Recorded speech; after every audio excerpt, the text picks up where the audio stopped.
မြောက်ပိုင်းမဟာမိတ်သုံးဘက်လို့ခေါ်တဲ့ MNDAA တို့ TNLA တို့ AA တို့ရဲ့သဘောထားတွေက Federal ဘက်ကိုတွားနေတဲ့သဘောထားတွေဟုတ်ကဲ့လားသူတို့ခေတ္တခြေကုပ်ယူထားတဲ့နေရာတွေမှာလူမျိုးမတူတဲ့လူတွေကိုနေခွင့်မပေးဘူးနေလွတ်တယ်ဘာသာမတူရင်နှိမ့်ဆက်ညှဉ်းပန်းတယ်သူပြင်ထေရဝါဒဗုဒ္ဓဘာသာဘုရားကျောင်းက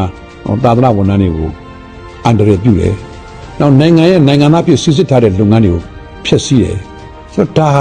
Federal ဟုတ်ကဲ့လားသူတောင်းဆိုနေတဲ့ Federal ကိုတွားနေတာဟုတ်ကဲ့လားတချို့အကြမ်းဖက်ကောင်းဆောင်တွေဘက်ကပြောနေတာတွေက Confederate သိဆန်နေတယ်တချို့ကလည်းခွဲထွက်ရေးစနစ်ရည်ရွယ်ပြီးတော့ပြောတာတွေပါနေတယ်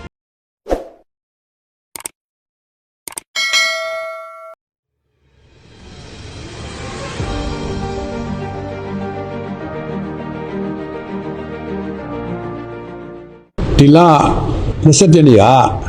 MICC 1မှာကျွန်တော်မြန်မာ narrative တင်တန်ကနေပြီးတော့ဦးစီးမှုဆောင်လုပ်ပြီးကျင်းပသွားတဲ့2025အလွန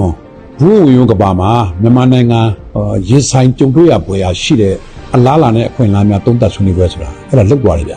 ဟိုကျွန်တော်ကတော့အပြင်ရောက်နေလို့မတက်လိုက်ရပါဘူးသို့တော်လည်းကျွန်တော်ပြောင်းတဲ့အခါမှာအဲ့ဒီမှာသွားပြီးတော့ဟိုတက်ခဲ့တဲ့ကျွန်တော်ပါတီကလွှတ်တော်ကံပက်တီရဲ့တင်ပြချက်တွေရရောအဲ့ဒီမှာဆွေးနွေးသွားတဲ့နိုင်ငံတကာပညာရှင်တွေရဲ့ keynote speech တွေပေါ့ဒါတွေကျွန်တော်လေ့လာကြည့်တဲ့အရာရောအဲ့တော့ interview တွေကျွန်တော်နားထောင်ကြည့်တဲ့အရာရော Indian က distinguished fellow တယောက်ကျွန်တော်နဲ့လာတွေ့တယ်ငါကလည်းခင်တော့သူ့ရဲ့သုံးသပ်ချက်တွေအရာရောဒီဆွေးရအတော်ကောင်းတယ်ကျွန်တော်နိုင်ငံဘက်ကကြည့်2025အလွန်မှာရွေးကောက်ပွဲလည်းပြီးပဲဆိုရင်နိုင်ငံရေးအရွေးပြောင်းခုဖြစ်လာမယ်ဒီလိုဖြစ်မယ်တစ်ဖက်ကလည်းကမ္ဘာကြီးမှာလည်း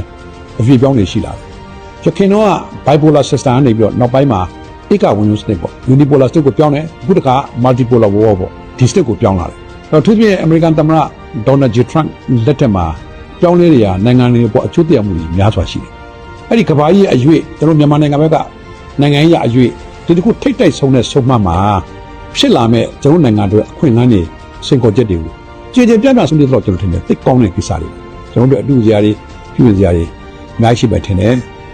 ကျွန်တော်ပြောချင်တာတော့ဒီ forum နဲ့ပတ်သက်ပြီးတော့ကောင်းတယ်နောက်ပြီးတော့ဒါမျိုးတွေလုပ်ပေးဖို့လိုတယ်လို့ကျွန်တော်ကတော့အတူတူရဲ့ခန်းစားချက်တွေလည်းပြောချင်ပါတယ်နောက်တစ်ခုကဒါနဲ့ပဲဆက်ဆက်တယ်ဆိုရမလားနိုင်ငံတော်မှာခဏနိုင်ငံတော်ကဆောင်ရွက်နေတဲ့လုပ်ငန်းစဉ်တွေကိုတတိယအင်အားစုတွေကဝင်ကူတဲ့အနေနဲ့ငင်းငိုင်းလုပ်ငန်းစဉ်တွေပေါ်များလုပ်အခုဒီနေ့ကနေပြီးတော့26ရက်နေ့ထိပေါ့ကျွန်တော်ငင်းငိုင်းမှုဖော်ဆောင်ရေးဗဟိုဌာနမှာကျွန်တော်ဒီနိုင်ငံပါတီရဲ့ကိုယ်စားလှယ်တွေ EAO ကကိုယ်စားလှယ်တွေအခြားသောပြင်ပလေ့လာသူတွေစသည်ဖြင့်ဒါတွေနဲ့ကျွန်တော်တို့ peace talk ငင်းငိုင်းစကားပိုင်းတစ်ခုစပြီးလုပ်တယ်ဆိုတော့ဒီနေရာမှာကျွန်တော်ကဘာလေးသွားတွက်မိလဲဆိုတော့ကျွန်တော်ပြည်တော်စုဝင်ကြီးဘဝတုန်းကကျွန်တော်ကိုယ်တိုင်လည်းငင်းငိုင်းလုပ်ငန်းစဉ်တွေမှာထဲထဲဝင်ဝင်တာဝန်ယူခဲ့ပူးပါတယ်ကျွန်တော်ကတော့အဲ့တုန်းက KNU အဖွဲ့အစည်းနဲ့စိစက်ညွှန်တွေးကိုကျွန်တော်ကတာဝန်ယူရတဲ့လူဖြစ်ပါတယ်ဗျအဲ့တော့ကျွန်တော်ဆွေးနွေးလာတဲ့ဆွေးနွေးများတစ်လျှောက်လုံးမှာတိုင်းသားနိုင်ငံဖွဲ့စည်းတွေရောနိုင်ငံတော်ရောတွားကျင်နေတဲ့ Federal ပုံစံကိုဘယ်လိုအကောင့်ထဲပေါ်မလဲ Federal အတွက်အဟန့်တားတွေကဘာတွေလဲဒါကိုကျွန်တော်ဖြည့်ရှင်းဖို့ကြိုးစားကြကြသို့တော်လည်းပဲကျွန်တော်2023ခုနှစ်အောက်တိုဘာလ29ရက်နေ့မှာစခဲ့တဲ့1027ကျွန်တော်စစ်စီပေါ့ဂျာဝင်စစ်ဆက်မှုတွေကြောင့်3လလောက်ကျတော့ဒီစစ်စီပြီးသွားတယ်နောက်6လလောက်ကျတော့2024ခုနှစ်ဇွန်လ25ရက်နေ့မှာ1027ဒုတိယလိုက်ဆိုစဖြစ်တယ်ပြီးတော့ဒါငြိမ်သက်နေပြီစစ်စီရဲ့ချင်းတွေကတော့ပဲခါတို့အားလုံးဟိုတီးပြီးဖြစ်လိမ့်မယ်ထင်ပါတယ်အဲ့ဒီကာလမှာအထူးသဖြင့်ပေါ့မြောက်ပိုင်းမဟာမိတ်သုံးဘက်လို့ခေါ်တဲ့ MNDAA တို့ TNLA တို့ AA တို့ရဲ့သဘောထားတွေက Federal ဘက်ကိုတွားနေတဲ့သဘောထားတွေဟုတ်ကဲ့လားသူတို့ခေတ္တခြေကုပ်ယူထားတဲ့နေရာတွေမှာလူမျိုးမတူတဲ့လူတွေကိုနေခွင့်မပေးဘူးနေလွတ်တယ်ဘာသာမတူရင်နှိမ့်ဆက်ညှဉ်းပန်းတယ်သူပြင်ထေရဝါဒဗုဒ္ဓဘာသာဘုရားကျောင်းကသာသနာဝန်ထမ်းတွေကိုအန္တရာယ်ပြုတယ်နောက်နိုင်ငံရဲ့နိုင်ငံသားဖြစ်စစ်စစ်ထားတဲ့လုပ်ငန်းတွေကိုဖျက်ဆီးတယ်ဆိုတော့ဒါ